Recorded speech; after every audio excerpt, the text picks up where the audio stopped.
The morning of January 15th, 1974, began like any other in a quiet neighborhood of Wichita, Kansas. Children were preparing for school, adults were heading to work, and nothing about the peaceful suburban streets hinted that one of the darkest chapters in American criminal history was about to unfold. Behind the front door of a modest home on North Edgemore Street, however, an unimaginable tragedy had already taken place.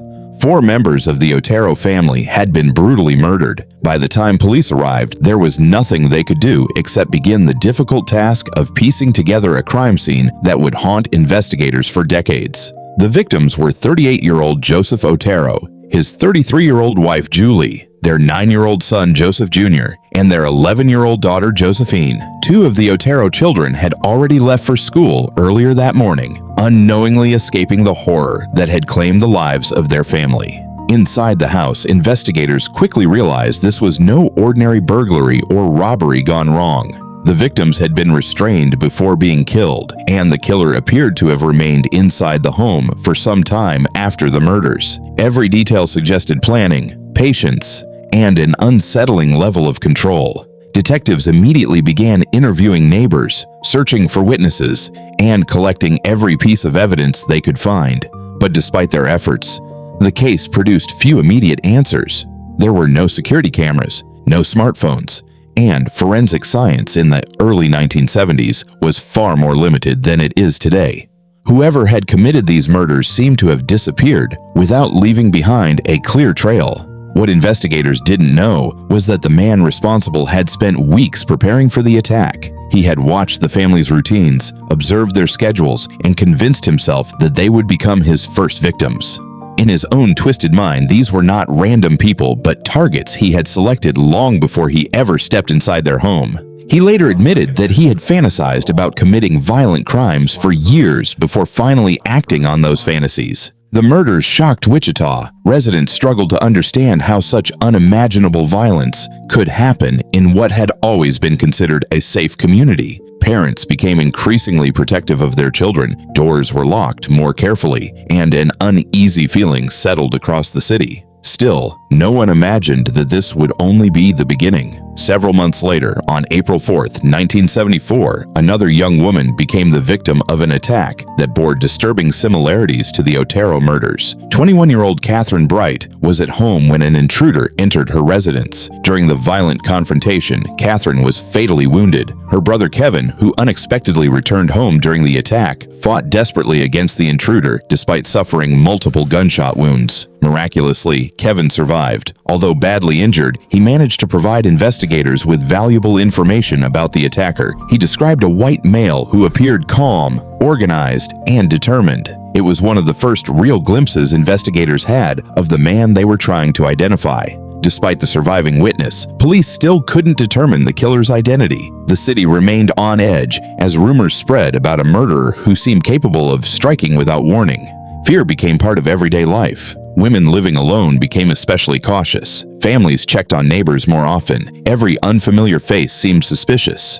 Then something happened that transformed the investigation forever. In October 1974, a local newspaper received a letter unlike anything its staff had ever seen. The anonymous writer claimed responsibility for the murders of the Otero family. He included details that had never been released publicly, details only the killer or investigators could have known. There was no doubt that the letter had come from the murderer himself, but he wanted more than simply confessing. He wanted attention. Inside the letter, the writer suggested a name for himself. It was short, unforgettable, and horrifying. BTK, 3 letters that stood for bind, torture, kill.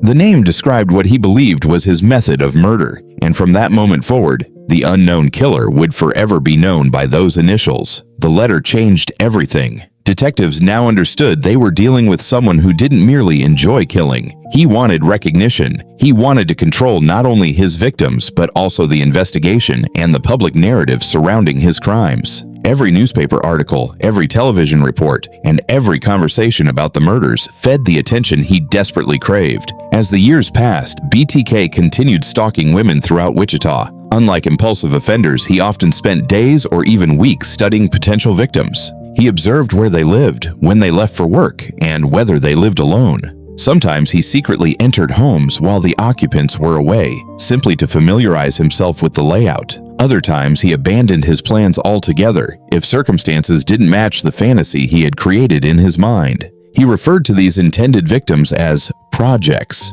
reducing real human beings to objects in his disturbing imagination. In March 1977, another attack sent fresh waves of fear through Wichita. Shirley Vian, a 24-year-old mother of 3, was home with her children when a man forced his way inside. After sending the children into another room, he restrained Shirley before murdering her. Her children survived physically, but the emotional scars from witnessing parts of the attack would remain for the rest of their lives. Only months later, BTK struck again. Nancy Fox, 25 years old, lived alone in her apartment. She had finished her evening routine and settled in for the night, unaware that someone had been watching her. During the early hours of December 8, 1977, BTK broke into her apartment and attacked her. After killing Nancy, he calmly walked to a nearby telephone and called emergency services himself. In a steady voice, he told the dispatcher they would find a homicide before hanging up. The chilling phone call demonstrated just how confident he had become. He believed he was untouchable. Each successful escape reinforced that belief, making him bolder with every crime. Despite hundreds of interviews and countless investigative hours, police remained unable to identify him.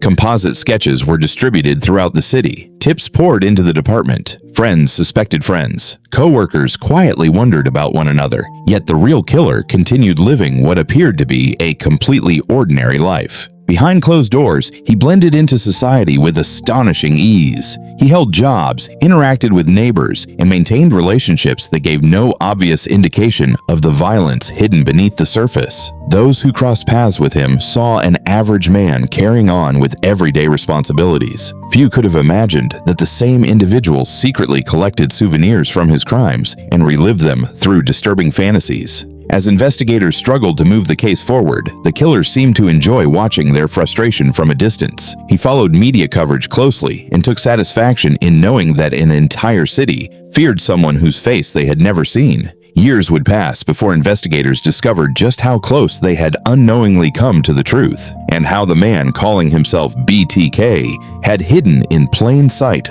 all along. For years, the city waited for another letter, another phone call, or another sign that the nightmare was finally over. Instead, there was silence. Detectives continued working the case, following leads that seemed promising only to watch them collapse under scrutiny. Every tip demanded attention. Every suspect had to be investigated, yet the person they were looking for continued moving through everyday life without attracting suspicion. The silence did not mean the killer had changed. It simply meant he was waiting. On April 27, 1985, that silence came to an abrupt end. 53-year-old Maureen Hedge had spent the evening visiting friends before returning home. Sometime after she arrived, BTK attacked her. Unlike several of his earlier murders, this crime remained hidden for days because he moved her body after the killing. Investigators were once again confronted with a carefully planned crime that appeared to have been carried out by someone who understood how to minimize evidence. As police searched for answers, residents began asking the same terrifying question they had asked more than a decade earlier. Was BTK back? The answer came 3 years later. On September 16, 1986, 28-year-old Vicki Wegerle was inside her home when someone knocked on the door. The man identified himself as a telephone repair technician and claimed he needed access to check the phone lines. It was a believable story. Home service workers visited neighborhoods every day, and nothing about his appearance seemed unusual. The moment Vicki allowed him inside, everything changed. The repairman was an imposter. Once inside, he pulled out a handgun and revealed his true intentions. He restrained Vicki before murdering her in her own home. Her husband returned later that day to discover the horrifying scene. Once again, the killer had slipped away without being seen. Investigators couldn't ignore the similarities. The method, the planning, and the calculated control all pointed toward the same offender. Yet despite years of experience chasing BTK, they still had no name. Then came another long period of silence. Many detectives believed the killer had died, moved away, or been imprisoned for another crime. Some wondered whether advancing age had forced him to stop. Others feared he was simply waiting for another opportunity. That opportunity came in January 1991. 62-year-old Dolores Davis disappeared after visiting friends. When she failed to return home, concern quickly spread among family members. Days later, searchers discovered her body in a remote area outside Wichita. The crime scene contained familiar details that immediately caught investigators' attention. Once again, the victim had been carefully selected. Once again, the attack reflected planning rather than impulse. Detectives quietly feared what they had hoped would never happen. BTK had claimed another life. Then, just as suddenly as before, he vanished. The years turned into decades. Children who had grown up hearing about BTK became adults. New police officers joined the department after the murders had already become history. Boxes filled with reports, photographs, witness statements, and evidence occupied shelves inside police storage rooms. Detectives retired, handing the investigation to younger investigators determined to succeed where others had failed. Meanwhile, the man responsible continued living among them. His name was Dennis Rader. To neighbors, he appeared dependable. He mowed his lawn, attended church, and participated in community activities. He was married and raising 2 children. He worked as a compliance officer, a job that often required him to enforce local regulations. Ironically, people who encountered him in that role often viewed him as strict but ordinary. No one suspected that behind the appearance of an average suburban life was the same man who had terrorized Wichita for decades. He carefully separated his public identity from his private fantasies. While the rest of the world believed BTK had disappeared forever, Rader secretly preserved memories of his crimes. He revisited them repeatedly in his mind, reliving each detail long after the murders had been committed. Investigators, however, had not forgotten. Advances in forensic science offered new hope. DNA technology had improved dramatically since the 1970s, allowing evidence collected decades earlier to be examined in ways that had once been impossible. Detectives revisited old crime scenes, re-examined physical evidence, and interviewed witnesses again.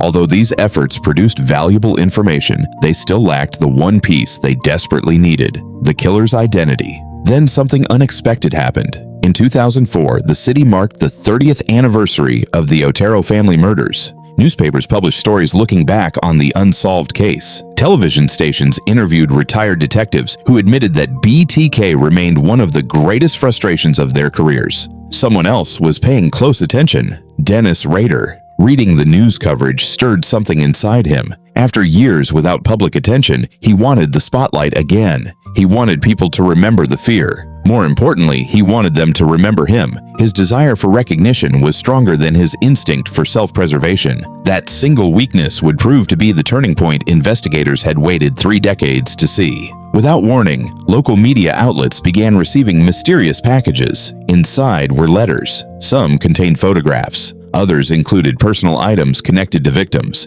Every package confirmed one thing: BTK had returned. The news electrified Wichita. Residents who remembered the murders felt old fears rushing back. Younger generations, who knew the story only through newspaper archives and television documentaries, suddenly found themselves living through a case they had assumed belonged to history. The police formed a renewed task force. Every communication from BTK was analyzed in extraordinary detail. Linguists examined his writing style. Forensic specialists searched envelopes for fingerprints, DNA, and microscopic evidence. Behavioral experts studied every sentence, hoping to identify personality traits that might narrow the suspect pool. At the same time, BTK seemed convinced he was still in control. He continued treating the investigation like a game. Each message challenged detectives to keep up with him. Each communication reflected the same arrogance that had defined his crimes decades earlier. But this time, the world had changed. Technology had advanced, forensic science had evolved, and investigators were far better equipped than they had been in 1974. BTK believed he was communicating from a position of safety. In reality, with every new letter he mailed, he was taking one step closer to exposing the identity he had hidden for more than 30 years. Every letter became an opportunity for investigators to learn something new. Detectives examined the paper, the ink, the envelopes, the stamps, and even the way the messages were folded. Nothing was considered too small. They understood that after 30 years of waiting, the killer's greatest mistake might be hidden inside the smallest detail. While investigators worked around the clock, Dennis Rader grew increasingly confident. He believed he was smarter than the police. After all, he had evaded capture for decades. He had lived an ordinary life while detectives searched for a monster. To him, that proved he was untouchable. But confidence has a way of becoming overconfidence. In one of his communications, Rader asked investigators a seemingly innocent question. If he sent them information on a floppy disk, could it be traced back to him? Instead of ignoring the question, investigators saw an opportunity. Through the media, they responded that a floppy disk could not be traced. It was a calculated deception. The answer was exactly what Rader wanted to hear. Believing the police had been truthful, he prepared a disk containing documents and mailed it to a local television station. He expected it to become another piece in his ongoing game, another reminder that he remained several steps ahead. Instead, it became the beginning of the end. When forensic computer specialists examined the disk, they recovered information Rader never realized was there. Hidden within the files was metadata, digital information automatically saved by the computer. One document revealed that it had been created by someone named Dennis. Another pointed to a computer connected with a church where Rader served in a leadership role. For the first time in more than 3 decades, investigators had something concrete. They quickly identified Dennis Rader as a potential suspect and began quietly building their case. Rather than arresting him immediately, they wanted overwhelming evidence. They watched his movements, reviewed his employment history, compared timelines, and collected discarded items that could provide DNA.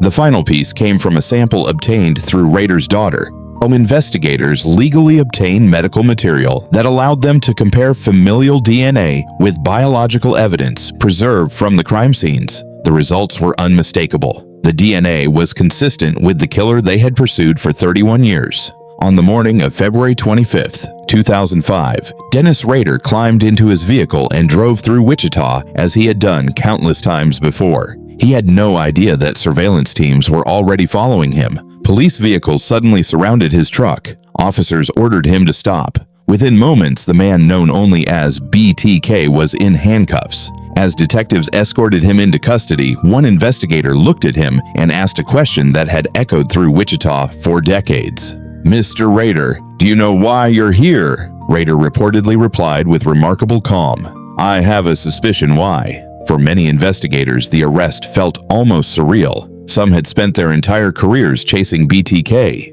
Others had inherited the case from retired detectives who never lived to see it solved. News of the arrest spread rapidly across the country. Families of the victims, who had lived with uncertainty for decades, finally learned the identity of the man responsible for so much pain.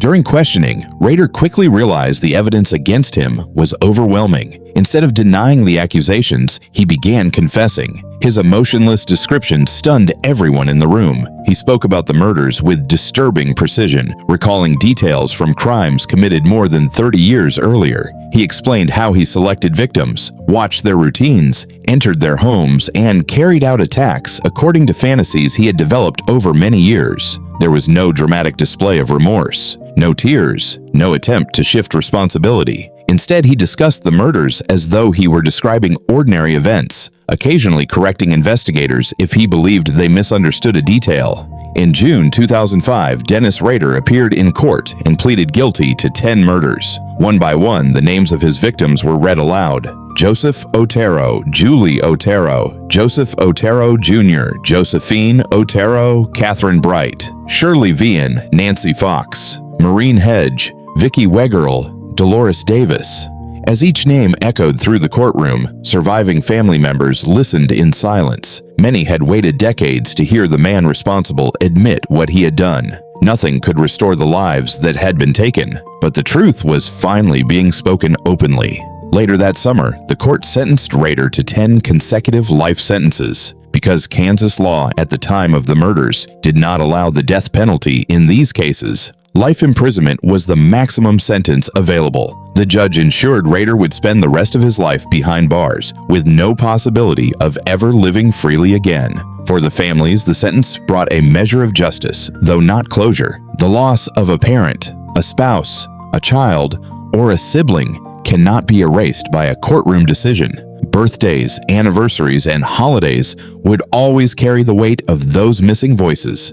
But they no longer had to wonder who had stolen their loved ones or whether he might strike again. The BTK case transformed criminal investigations in lasting ways. It demonstrated the importance of preserving evidence, even when technology seems unable to unlock its secrets. Biological samples collected in the 1970s became invaluable decades later as forensic science advanced. Detectives who refused to abandon the case proved that patience and persistence can eventually uncover the truth. The investigation also revealed the danger of underestimating ego. For years, Dennis Rader had succeeded by remaining invisible. He escaped capture not because he possessed extraordinary intelligence, but because he blended into ordinary life and stopped communicating. The moment he sought recognition again, he exposed himself. The very attention he craved became the reason he was finally identified. Today, the story of BTK is remembered not because of the notoriety the killer desired, but because of the lives forever changed by his actions and the determination of investigators who refused to let the case remain unsolved.